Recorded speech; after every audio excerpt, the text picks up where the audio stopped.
नमस्कार दोस्तों, mysterious Hinduism इस चैनल पे आपका बहुत बहुत स्वागत है। इस चैनल पे हम लगातार हिंदुइज़्म की बहुत सी ऐसी कहानियों के बारे में डिस्कशन करते हैं जिस कहानी का असली स्वरूप शायद ही आपके सामने आया हो। आजकल हम देख रहे हैं यूट्यूब, इंस्टाग्राम, फेसबुक पे हमारे हिंदुइज़्म का इतिहास एक गलत तरीके से रिप्रेजेंट किया जा रहा है।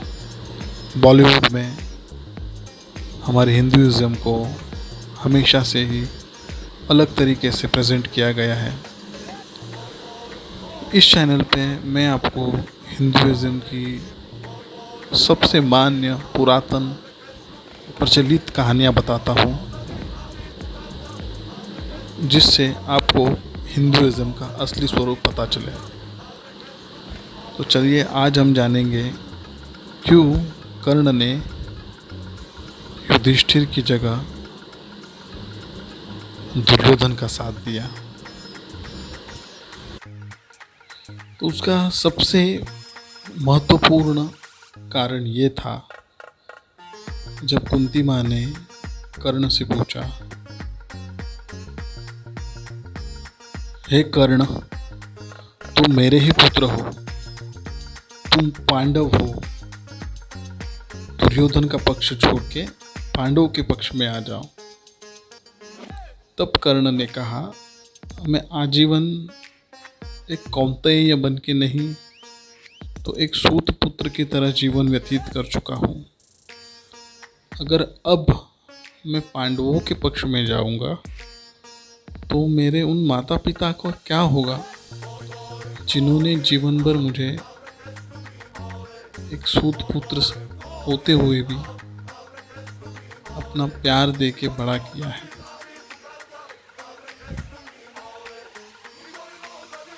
क्या होगा मेरे उस भाई शोण का जिसको सूत होने के कारण इतनी बड़ी सज़ा मिली थी।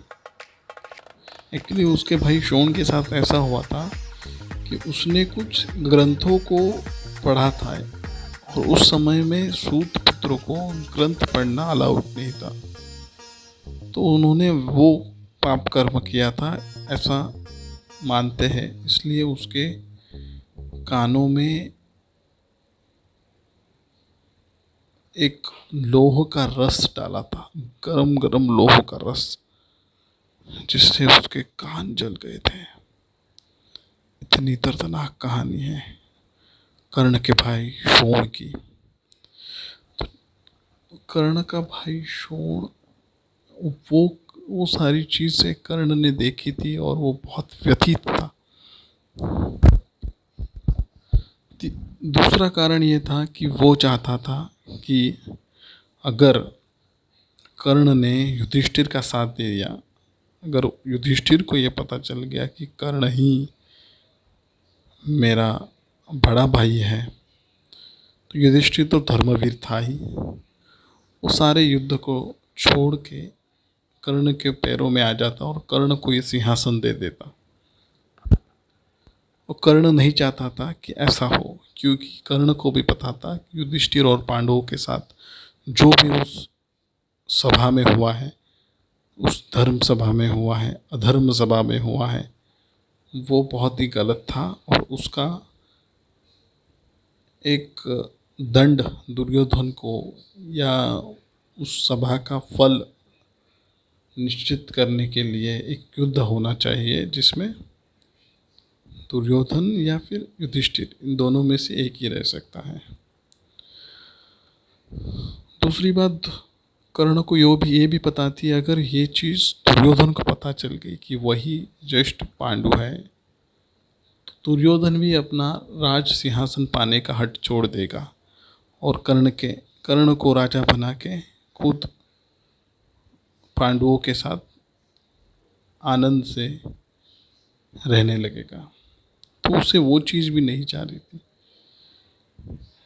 तो पांडवों के पक्ष में भी कर्ण को बहुत प्रेम मिलता, दुर्योधन के पक्ष में तो मिल ही रहा था।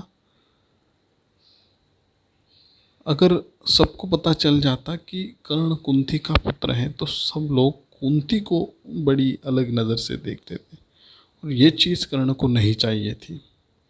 वो चाहता था कि आपने मेरा त्याग इसीलिए किया कि आप सम्मानपूर्ण जीवन व्यतीत कर पाओ। तो आप अगर आज तक आपने मेरा कभी मतलब उन्होंने बताया नहीं कि वो मेरा पुत्र है, तो अब क्यों बताना? इसीलिए कि मेरे प्राण संकट में है, या फिर इसीलिए आपके 5 बेटों के प्राण संकट में है, आज इसीलिए आप आए हो? तो लो, मैं आपको वचन देता हूँ कि आपके 5 पुत्रों में से 5 पुत्र अभी जीवित है। युद्ध के पश्चात भी 5 ही पुत्र जीवित रहेंगे। उनका छठा पुत्र जो कर्ण था, कर्ण या अर्जुन, इन दोनों में से सिर्फ एक ही रहेगा, ऐसा वचन कर्ण ने दे दिया। तो आप देखेंगे कि इस महाभारत का जो एक मूल उद्देश्य या सबसे आप अंतर तक जाएंगे तो आपको पता चलेगा इस कर्ण की वजह से ही ये महाभारत हुई है।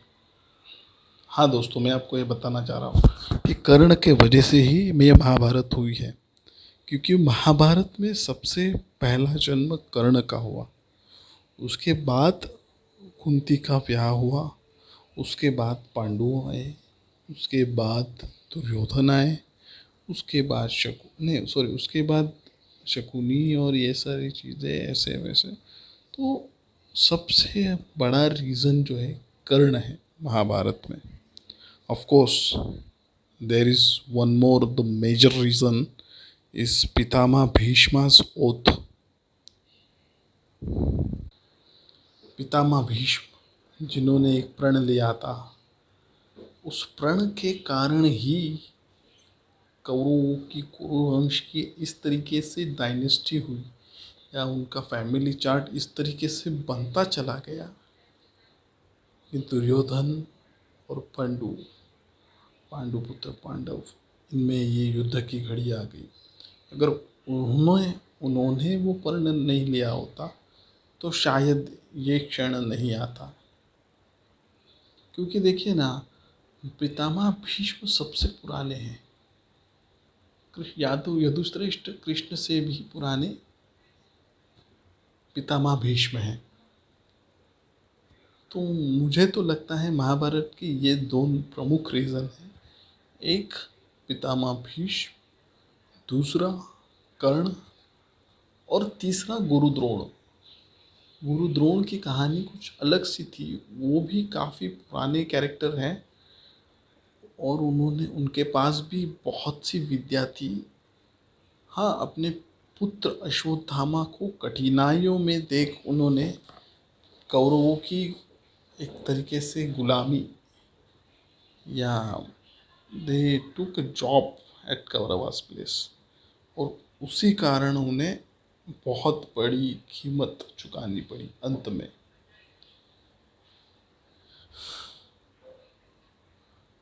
तो ये 3 रीज़न है। और शकुनी जो रीज़न है वो बाद में आया हुआ कैरेक्टर है, बहुत बाद में आया है, जो लास्ट में आके मसाला लगाते उस तरीके सा वो कैरेक्टर है।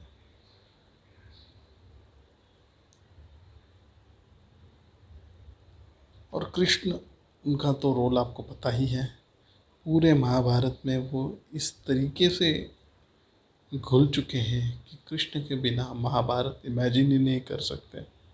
हालांकि बलराम जी का इतना बड़ा रोल नहीं था, उन्होंने कंस के वध के बाद थोड़ा सा संन्यास जैसा लिया था, और वो इसमें इतने ज़्यादा इन्वॉल्व नहीं थे, एक सपोर्टिंग एक्टर की तरह वो इन्वॉल्व थे। तो वही तो कृष्ण ने अंत में कहा ना बलराम जी से कि जिस युद्ध को छोड़ के आप चले गए थे उसमें अंत में आके अपना प्रभाव न छोड़े। इस युद्ध, जब धर्म और अधर्म के बीच में युद्ध चालू होता है, तब